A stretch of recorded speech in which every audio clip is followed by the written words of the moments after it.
This is a complete Lincoln Cent collection from 1909. How does a dealer price this? How do you appraise a collection like this with all the different grades and the key dates and the potential counterfeits? Well, I'm going to tell you. I'm going to show you. And if you're not pricing your coins like I show you in this video, you are missing out on the greatest opportunity to really learn coin values and step away from these fake apps and stay away from these fake videos and some of these eBay listings, because there's a lot of stuff that'll throw you off. So this video is very important for any coin out there. It'll help you appraise and grade and help value any coin collection or any coin out there without knowing a lot about coins. So before we get started, here's my website, portsmouthcoinshop.com. If you want to buy coins from us, here's my help community. If you need to ask questions about a coin or just questions in general, come over here to Coin Help You community. Also, I have channel memberships. So if you are inclined to join my channel, to support my channel, I appreciate it. Okay, here's the Lincoln Cent album, and we'll try to look at this. There's a lot of coins to look at. As you notice, it has all the coins in it, the 1909S VDB, the 1909S, 11D and 12D, 12S and 11S, 14D, right here. The first thing you want to do before you ever think of pricing this is to authenticate the 1909S VDB in this collection and the 14D. Those are the two most counterfeited Lincoln Cents out there. So when you're looking at the VDB, I'm not going to pull these coins out and look at them real close. In the top part of the S of this mint mark, there will be a little dot. Okay, it's like just a tiny dot. You have to look underneath maybe your scope or have a dealer look at it. Also, there's some mint mark placements that you want to look for. PCGS has them. You can see the different dies. You can just type in 1909S VDB die pairs or whatever. 1909S VDB die pairs. Just do that in a search and it'll come up. Also, on the back, you want to make sure there's dots in between the VDB, and you also want to make sure that the inside of the B, the little it slants, not straight across. It should be a good coin if it has that. The 14D, you want to look at the mint mark and also the die pairs. You can look that up. It's not hard to do. You want to look up the different positions on the mint mark.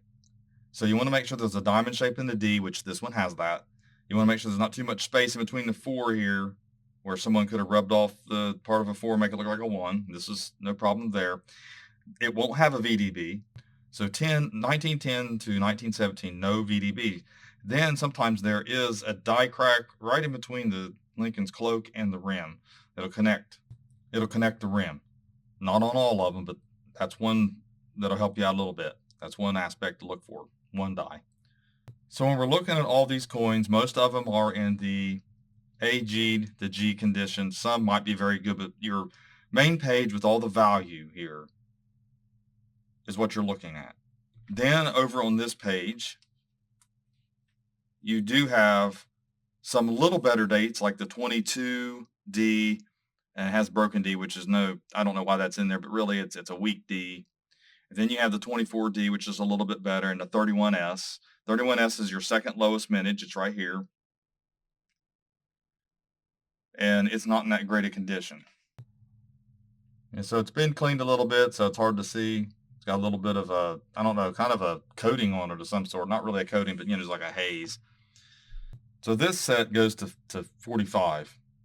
But these are pretty nice 1940 steel cents. A little bit of issue on them, but they'll sell for a few dollars, couple dollars, $5, something like that. Especially the 43D, that's a really nice one. Not without flaw, but they look worse in this video, because when you look them in hand, they don't look too bad at all. But you got some nicer condition, but they're still all brown. So you got some here that maybe close to red brown, but you're looking at just mainly common date stuff. Now this is all of the Lincoln Cents that you can find from. This is every date in mint up to 1945, and no matter what any of these apps tell you, or videos tell you, or ads, or anything else that you come up with, they're only worth what they're worth. They're not worth a bunch of money. The main key date here, the 1909S VDB, and we'll look at it. We'll look at what you need to do here to value it, is your most valuable. The rest of these are not. There's not rare errors and things like that that's going to be worth, millions of dollars or thousands and thousands of dollars. So we want to be realistic. So first off, you've got to have a red book, and I recommend a mega red book. I don't want to show too much. I don't want to get copyright issues. And this is a gray sheet. Now, guys, literally, folks, $35 and you can buy a gray sheet and you can get an idea of what dealer to dealer is. It's the best investment you can make is these two books. It'll cost you less than $100. You get a mega red book and you can get a gray sheet and you can compare the values. So 1909 VDB, $6. Here, it's $3. So you're looking at taking 50% off, basically. 40 to 50% off to get gray sheet. So you'll know what gray sheet is. And when you're looking at the 1909, $1.25 is $3. I use the mobile version and I also use the desktop version. I love the gray sheet. Not only that, when you're looking at the gray sheet, you get the CAC gray for AG3. You can't get AG3 in the written, in the hard copy here. But you have also the retail here, and then you have the wholesale. Retail, wholesale. Now, this retail is not going to be the same as PCGS NGC. The thing is, it's just a guide. This is an average of those that's sold. They use comp averages for all grading companies that are legitimate. So you're going to see fluctuations and differences. That's why you do a little bit of research. But this right here will just help you get an idea what the value of your coins are. The value of all your Lincoln cents, which ones the dealers would buy, which ones they would want to put money in. If you got that mega red book and you got the gray sheet and they might pay back a gray sheet, pretty much what you're going to get out of your collection and what it's going to be worth to a dealer. It's not always the case. You got to look out for clean coins. Some of these, I think the 1909 SVDB in this set, I think it's cleaned. I think it has a little bit of an issue. You really can't see that in the video, but bottom line is you got to account for all that information. You got to think, okay, I might potentially have some clean coins. Copper is very reactive, so you can have reactions. So let's take a look here. Since we have a complete collection, and I'm going to not look at, it's the 69 coins here, and it shows you $1,003.92. That's a wholesale for this set. A dealer's probably want to pay you $800 because a lot of these coins, you're adding values for coins that are worth 10 cents, 25 cents to the dealer. We can't really sell them for that much. I mean, you can card them up if they're better grades. They've got to be very fine or extra fine, and you might be able to get $1 out of them. That's what we do if there's some like that. But they're going to probably sell it to you for $1,300. It just depends. Like I said, I see different dealers put different prices on things. This set here, I would probably sell it for close to $1,300, around $1,300 myself. It's got some decent coins and it's authenticated. So you got a dealer who, the reason for a lot of the way they do things is because they authenticate the coins. That's a cost. They have to go through each one of them and make sure they're legit. Then you got to grade them a little bit to price them, and all that goes into an appraisal and an offer because it takes time to do that, and it takes skill.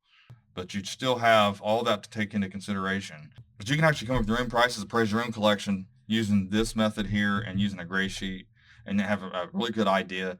The other thing that I want to talk about that's an issue is you want to verify what the price guides say, but you have to be careful.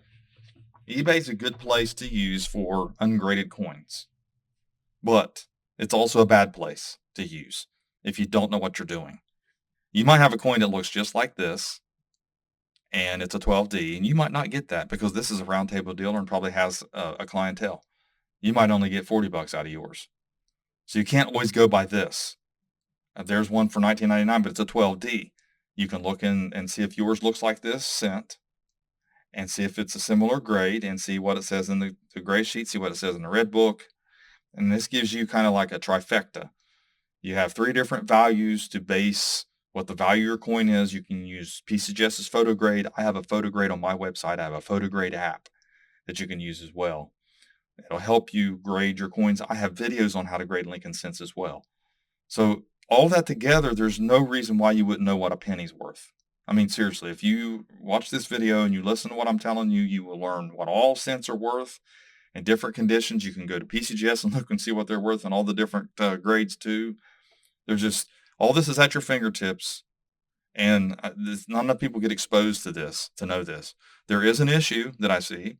I found this listing. It's a 56. It says wheat penny no mint mark, 1 cent rim error e purpose unum, whatever that means, whatever that error they're trying to say it is. There's no error on this coin. It's not worth $2,499. And I'm wondering if some of these people creating these apps aren't using these as comps.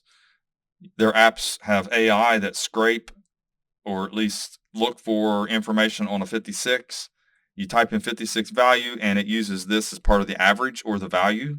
Maybe that's what's going on. Maybe that's why we're seeing all these listings with zero feedback. That is one thing about these online selling platforms.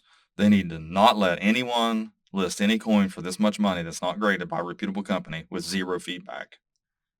I mean, I'm serious. You can't put $2,499 on a coin like this.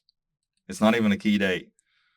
I know a lot of people are going to get upset and say, well, how am I ever going to start out? I'm never going to have feedback. You don't have to. You're not going to put a 2,499 coin up here. You're going to have it graded. If you think it's worth that much, you need to have it checked out by a professional. Make sure it's worth that much. That's the whole point of selling honestly. You want to do it honestly. You want to put red flags up when you're starting off to begin with, where you got zero feedback or not. So anyways, I hope that helped you, because it's so easy to value a complete collection. When they come in the shop, people say, man, we got a bunch of coins. We got boxes of albums and this and that. But it's easy for us because we have the references and we've kind of memorized things because we do this so much. Someone brings in a complete collection, I can look at it pretty quick and I know if I'm going to pay 1,000, I know if I'm going to pay 800, I know if I can pay 1,100 based off of the grade of the coins, because I use these tools on a regular basis. And you can be just like that. I'm nobody special. I just have a lot of experience. I study this a lot. I do all these videos. So I've taught myself how to do this and not being nervous about it and overwhelmed and scared. You don't have to be. You don't have to be scared to grade and to value your own Lincoln cents. So thanks for watching my latest video. Please like, share, and comment, and have a great day.